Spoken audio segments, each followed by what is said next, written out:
c'est parti.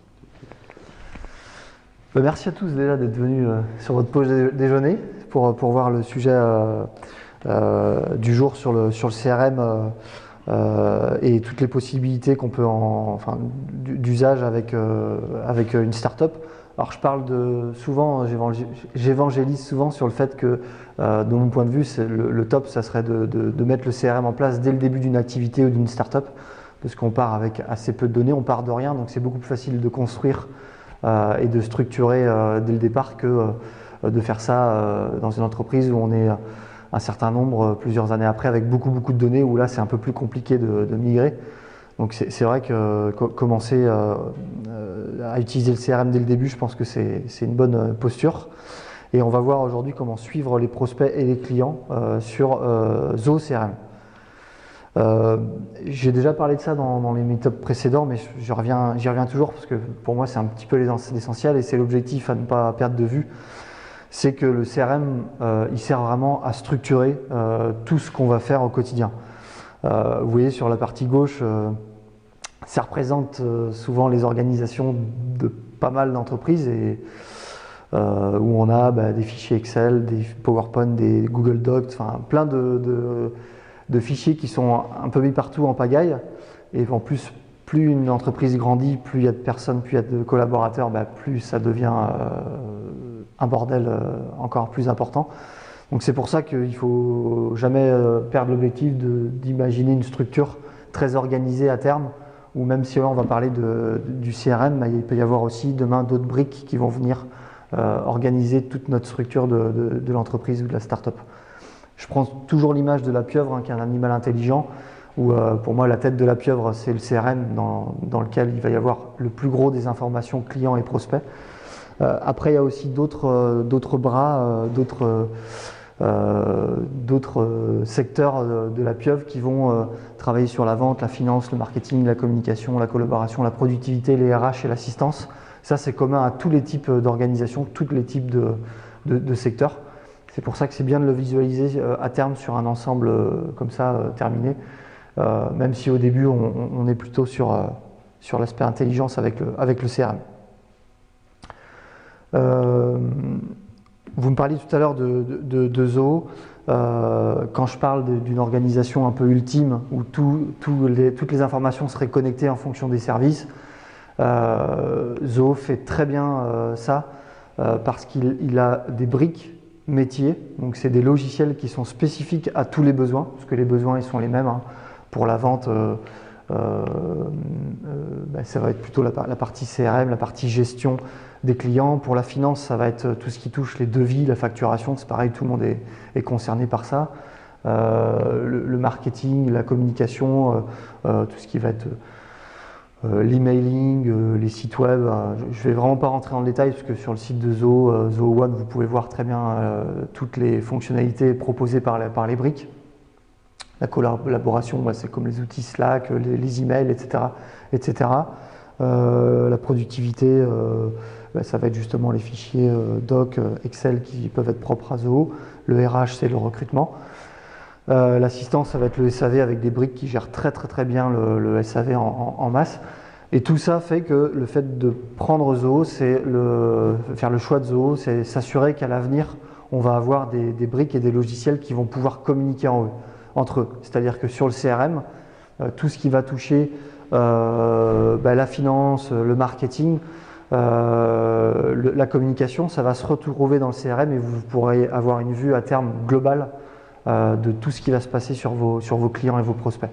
Donc ça c'est important de l'avoir en tête parce que je sais très bien que le premier travail quand on veut se mettre sur un CRM, c'est de taper CRM sur Google. On a plus de 1000 requêtes qui vont ressortir avec un tas d'outils qui nous sont proposés, qui sont tous très bien dans leur usage. J'ai pas de débat de techno par rapport à ça.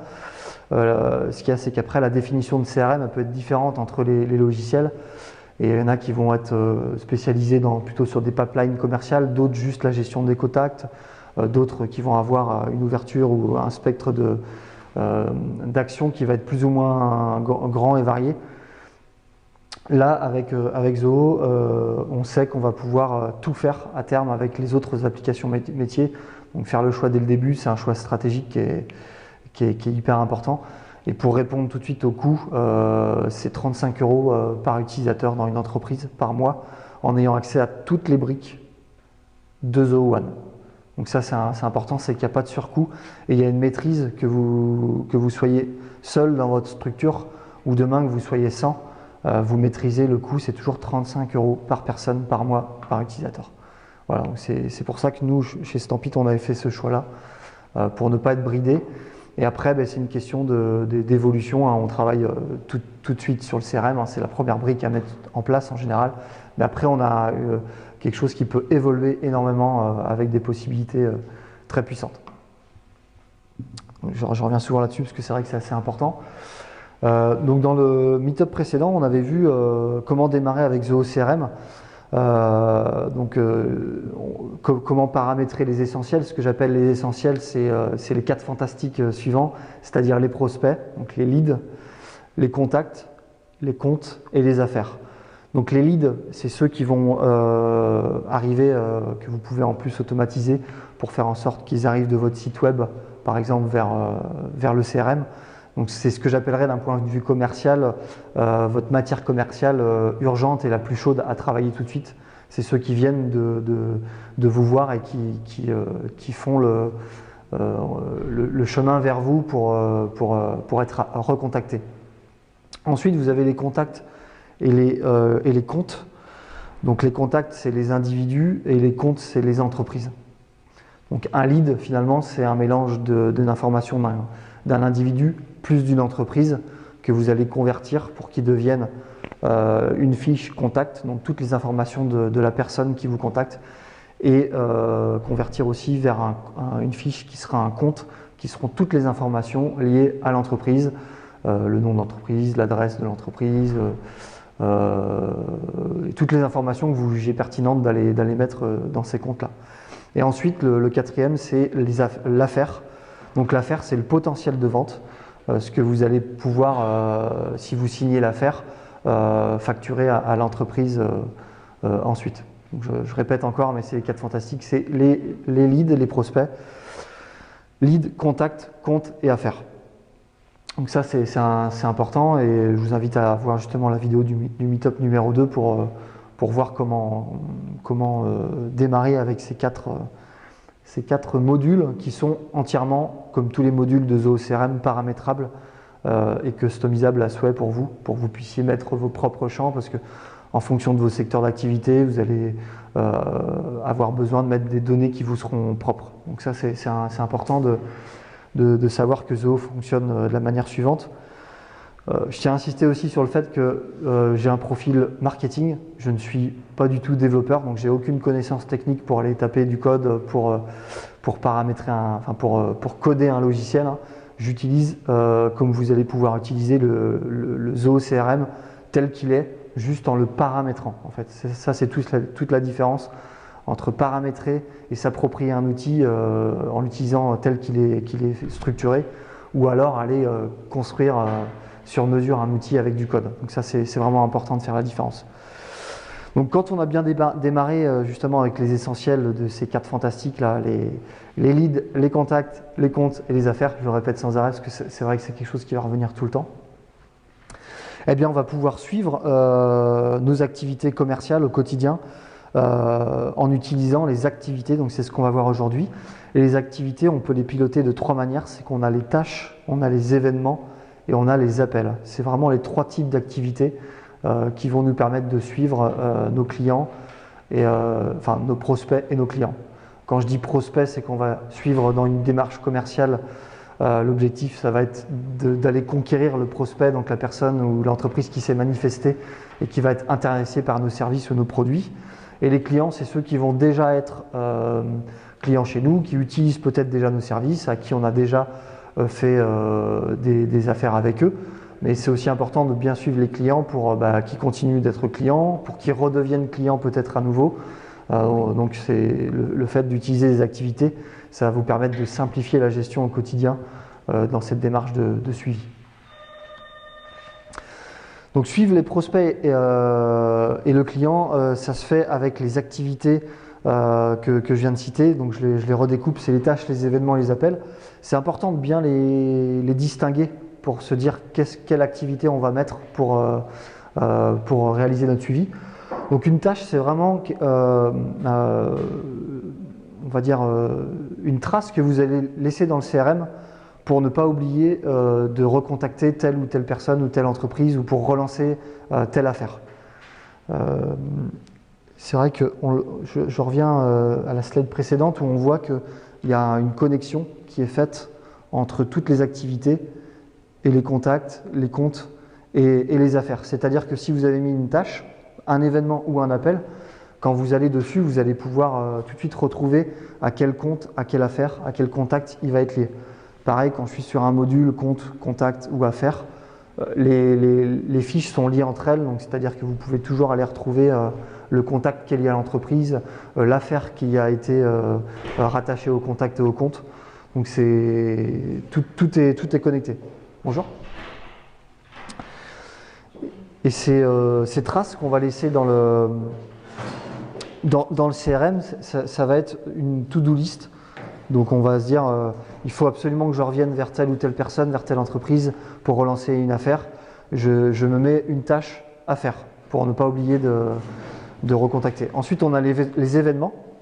Donc les événements, c'est ce que vous allez prévoir, ce qui est déjà validé avec la personne, avec votre interlocuteur, pour prévoir peut-être un moment de négociation, un moment de démo aussi, ça se fait de plus en plus, de présentation de vos services ou de vos solutions.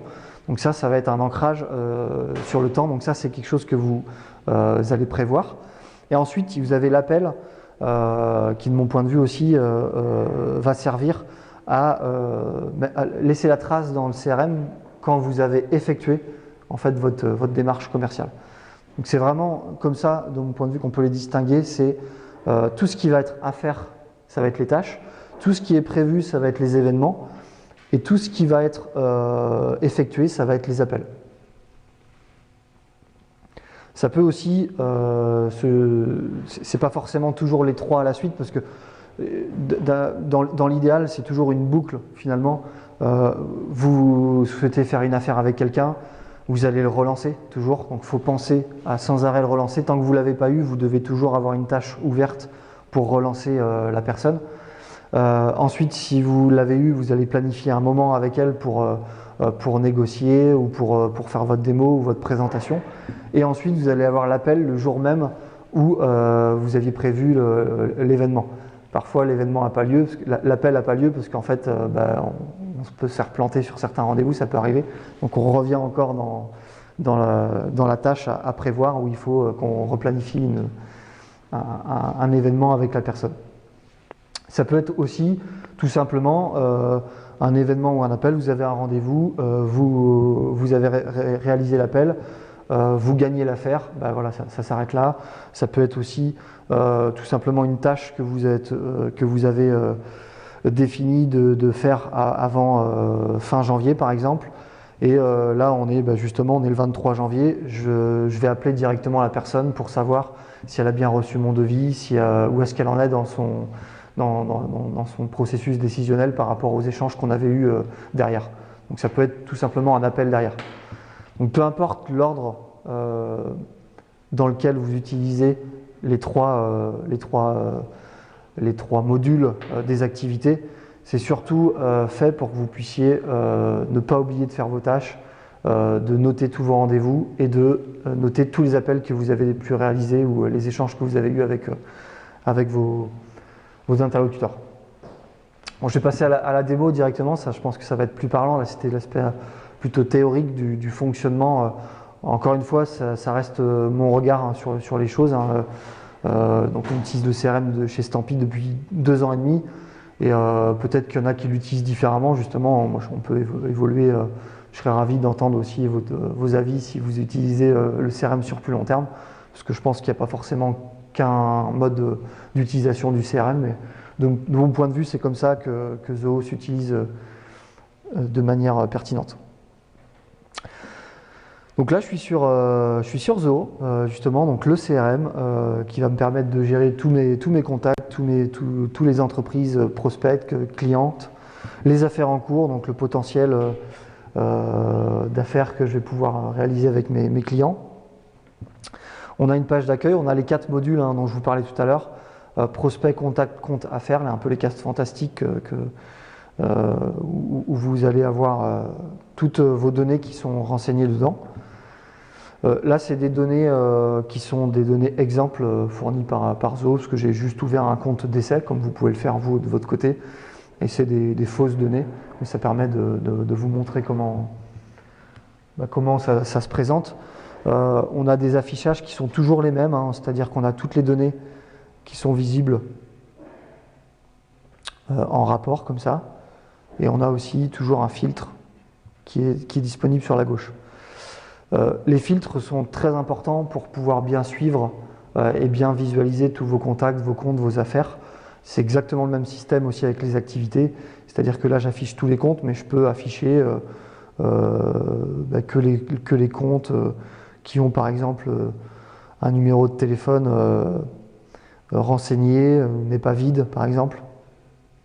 Voilà, bon là ça va afficher, tous les numéros de téléphone sont remplis. Vous avez un tas de données que vous pouvez filtrer, ça c'est assez important pour retrouver toutes vos données. Donc quand vous en avez au début une dizaine, une centaine, ça va, mais plus ça va augmenter, plus c'est important de pouvoir bien gérer les filtres. Et ensuite vous pouvez paramétrer aussi des vues sur lesquelles vous avez l'habitude de revenir régulièrement, du style je veux voir tous les contacts qui sont clients, je veux voir tous les contacts qui sont avec qui j'ai déjà eu des échanges, je veux voir tous les contacts qui ont une affaire ouverte en cours. Enfin, tous les scénarios que vous pouvez construire, vous le mettez dans les vues que vous créez. Ensuite, ces vues, elles sont ici, vous les sélectionnez et puis vous affichez tout ça. Je ne vais pas m'attarder là-dessus pour l'instant, c'est surtout les activités que je voulais qu'on regarde ensemble aujourd'hui. Donc là, on nous propose toutes les activités, quand on est sur cette vue-là, toutes les activités. Donc c'est tout ce que je vais avoir renseigné dans mon CRM, tout ce que je vais avoir déclaré, les tâches, les événements, les appels. Donc pour créer une tâche ou un événement ou un appel, c'est très facile, il suffit de cliquer sur les modules en haut, sur les boutons. Donc si je veux créer une tâche, je clique sur Nouveau. Je lui donne un objet, donc c'est par exemple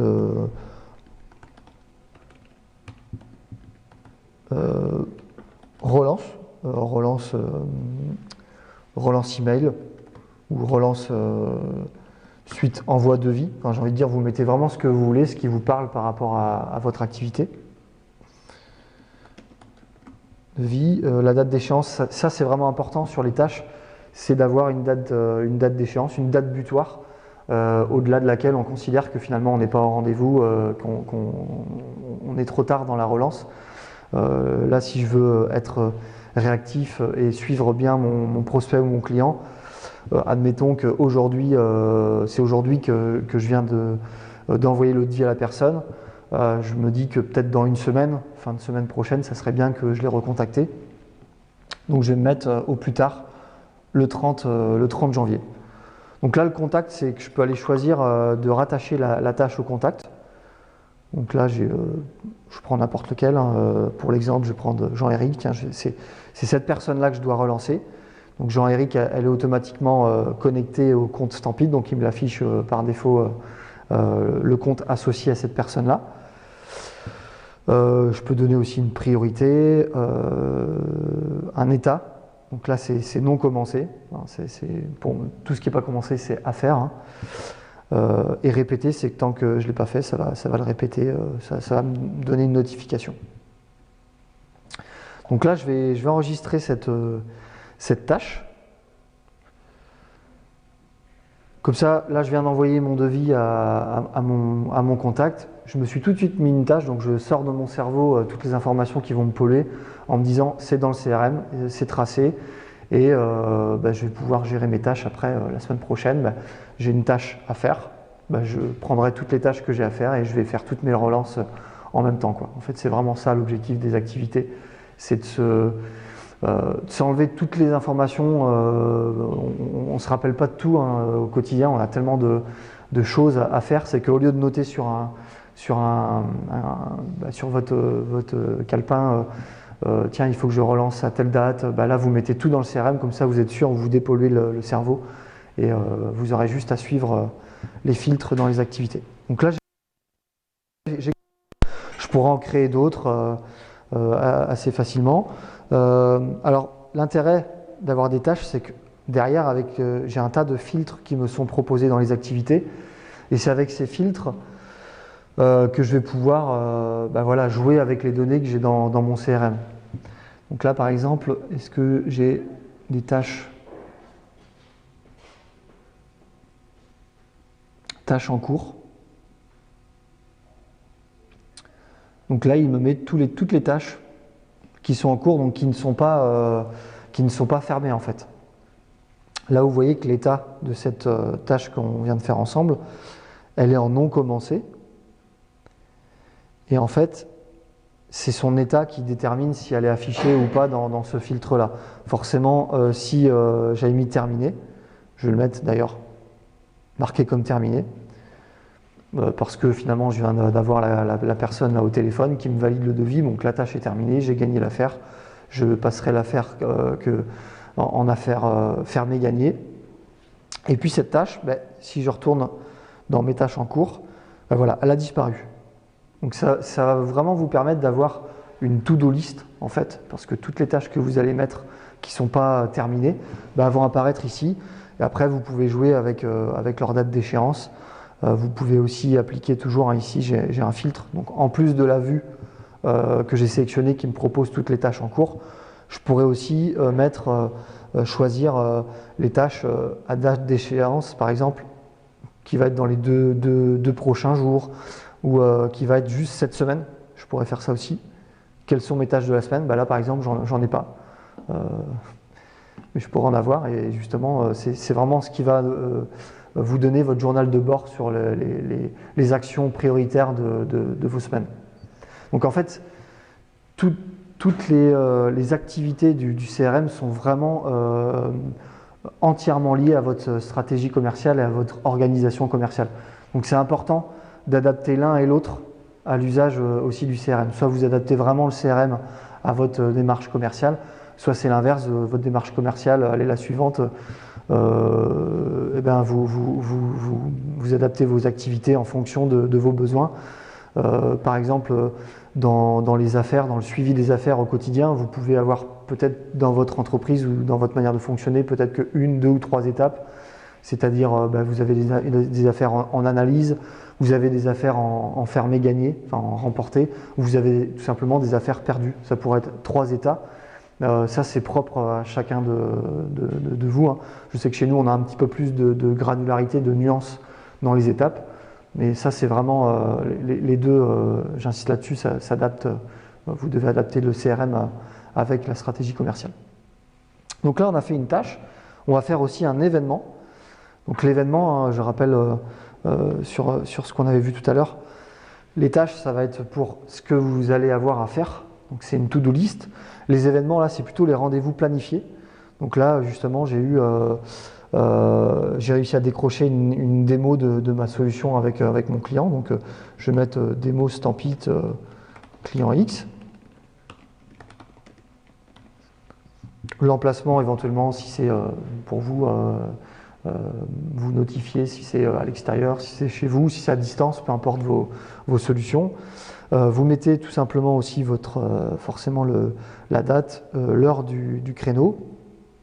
L'hôte, donc c'est qui le fait, c'est-à-dire que vous pourriez aussi très bien prévoir un événement pour un de vos collaborateurs parce que vous avez fait du phoning, vous avez décroché un rendez-vous, mais finalement c'est dans votre stratégie commerciale, il y a ceux qui vont faire plutôt de la téléprospection, il y a ceux qui vont faire plutôt les démos, il y a peut-être les CSN derrière qui vont suivre les affaires. Donc c'est pour ça qu'on peut aussi créer des tâches, des événements pour les autres et des appels également. Donc là, je me mets en tant que hôte. Participant, là c'est intéressant, c'est que vous pouvez également ajouter directement vos contacts dessus. Comme ça, ils sont notifiés pour les événements, les rendez-vous, les calls que vous avez prévus ensemble. Ça c'est important parce que ça laisse aussi une trace de leur côté, ça les engage à dire oui, on a bien pris rendez-vous aussi ensemble. Je dis ça parce que par expérience, on peut parfois avoir planifié un rendez-vous qui au dernier moment, vous appelez la personne et elle a complètement oublié ou elle n'a pas vraiment tenu compte de tout ça, donc ça lui permet à elle d'être notifiée. Et ça, c'est pour savoir à quel module ça s'est rattaché. Donc on enregistre l'événement. Là, on me demande si je veux envoyer quand même une notification, parce que ça va envoyer un email. Donc j'envoie ou j'envoie pas, on choisit. Et là, mon événement est créé. Donc là, je visualise rien parce que je suis toujours sur mes tâches en cours. Mais je pourrais très bien changer de vue et voir les événements ouverts. Par exemple, les événements ouverts, c'est pour moi les événements qui sont à venir aussi. Donc voilà, il y en a un seul, il est affiché ici. Et pareil, je pourrais toujours filtrer avec la date de l'événement. Donc ça veut dire que cet événement, il est posé. L'intérêt, c'est que, encore une fois, hein, j'enlève les informations de mon cerveau, j'enlève les informations qui sont notées sur mon cahier à côté. Je viens tout mettre dans le CRM. Un CRM, ça a de l'intérêt si toutes les informations sont notées dedans. Donc ça va être les informations du contact, le nom, prénom, l'adresse email, etc., le numéro de téléphone, les emails que vous lui avez envoyés, les informations de facturation du compte qui sont associées, le montant des affaires qui sont en deal avec eux actuellement, éventuellement aussi, parce qu'on pourra en parler plus tard, mais il y a les devis qui peuvent être rattachés aussi à ça. Donc l'idée, c'est de laisser toutes les traces qui peuvent être dans votre carnet à côté, de les laisser dans le CRM pour que quand vous allez revenir sur cette personne-là, ben, vous allez pouvoir avoir une vision globale et savoir que bah ouais, si je vais sur sa fiche, bah, je sais tout ce qui se passe. Ah oui, j'ai pas rattaché quelqu'un dessus. Bref, j'ai une vision à 360 degrés et je sais les tâches qui ont été faites, les événements, s'il y a eu des appels. Donc tout de suite, je me remets dedans et j'ai pas à ouvrir mon carnet. C'est vraiment pour se dépolluer le cerveau, hein. J'insiste encore sur ce point-là. Et ces événements, vous pouvez les rattacher à votre calendrier. Si vous gérez par exemple un calendrier sur Google Calendar, sur Outlook, ou enfin tous les autres systèmes qui peuvent exister, vous pouvez dans les configurations qui sont ici là dans Zoho, vous pouvez les. Donc ça va être dans les paramètres personnels. Je suis un peu moins habitué sur cette version, qui n'est pas la version de travail du quotidien. Vous pouvez connecter votre adresse email, mais vous pouvez également connecter votre calendrier. Ça va être dans les intégrations, probablement ici.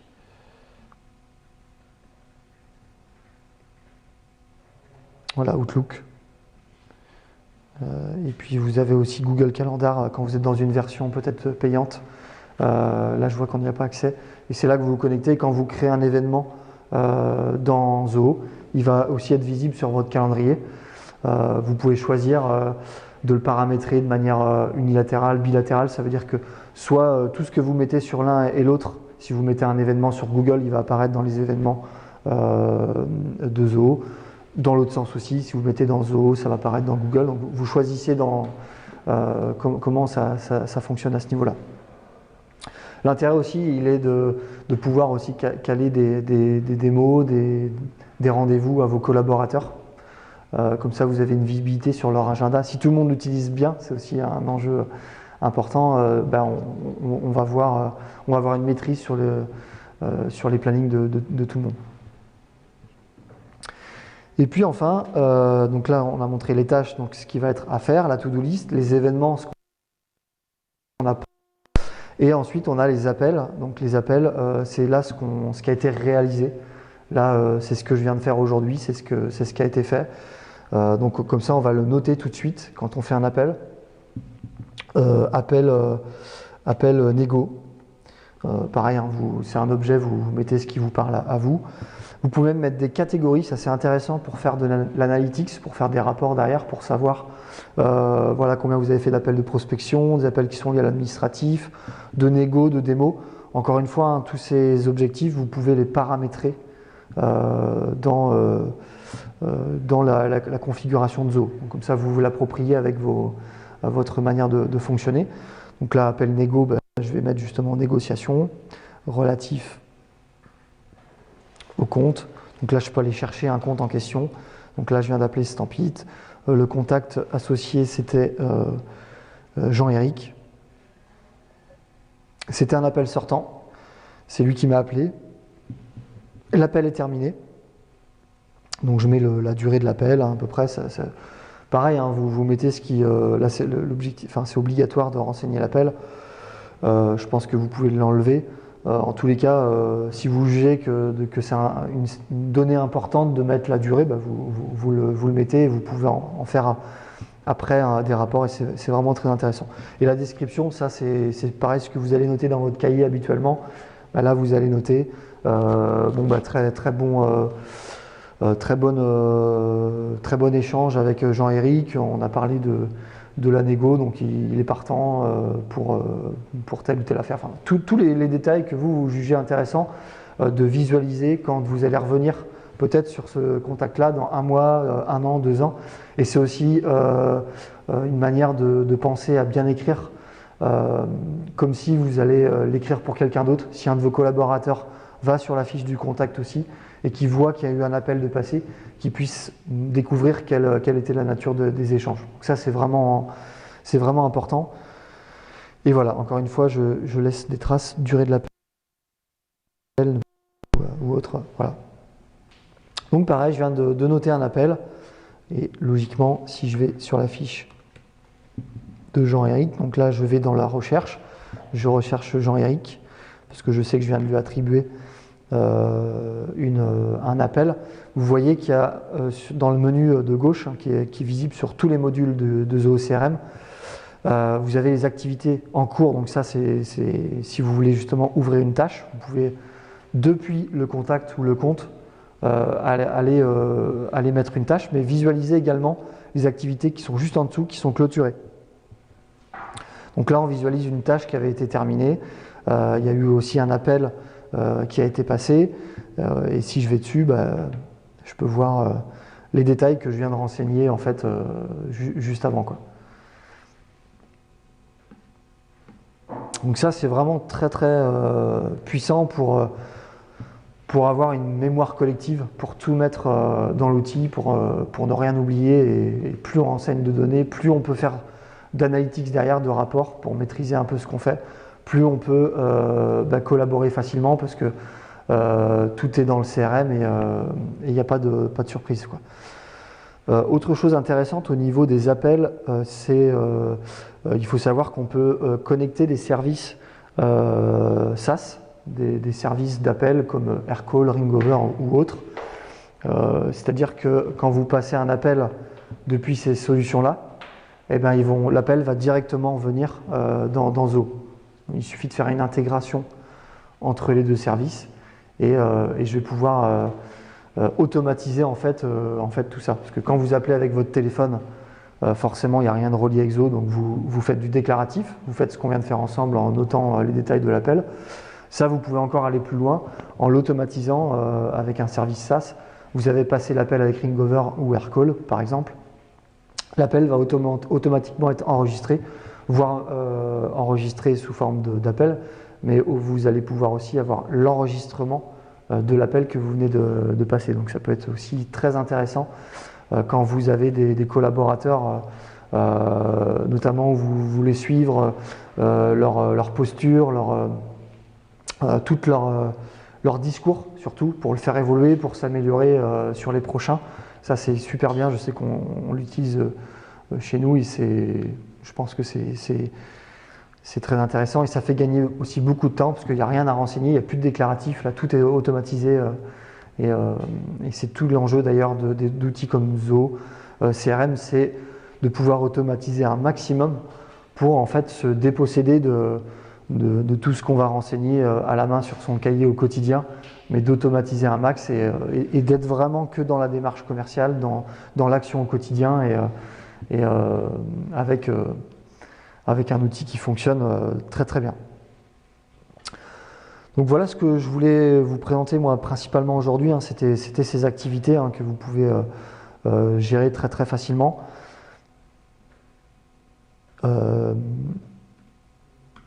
Les tâches, les événements, les appels. Dans la vision ultime, c'est ce que je vous disais tout à l'heure par rapport aux briques Zoho. Donc là, on n'est que sur une des briques de Zoho One, qui est le CRM. Donc là, ça veut dire que la première pierre, de mon point de vue, qui est très importante pour vous à travailler si vous démarrez des activités ou si vous démarrez avec ce genre de logiciel, c'est de travailler sur le CRM pour aller prendre l'habitude déjà de mettre de la donnée dedans, de renseigner toutes vos informations, de tout qualifier dedans. Et ensuite, vous pourrez aller, plus le temps va passer, plus vous pourrez vous structurer, aller travailler sur d'autres briques pour automatiser, pour suivre d'autres sujets comme l'emailing. Vous pouvez faire des emailing avec vos clients, vous pouvez gérer du chat en ligne sur votre site, de la gestion du stock, de la gestion de tickets, de l'analyse. Ça, c'est super intéressant, ça s'appelle Zoho Analytics, j'en ai déjà parlé.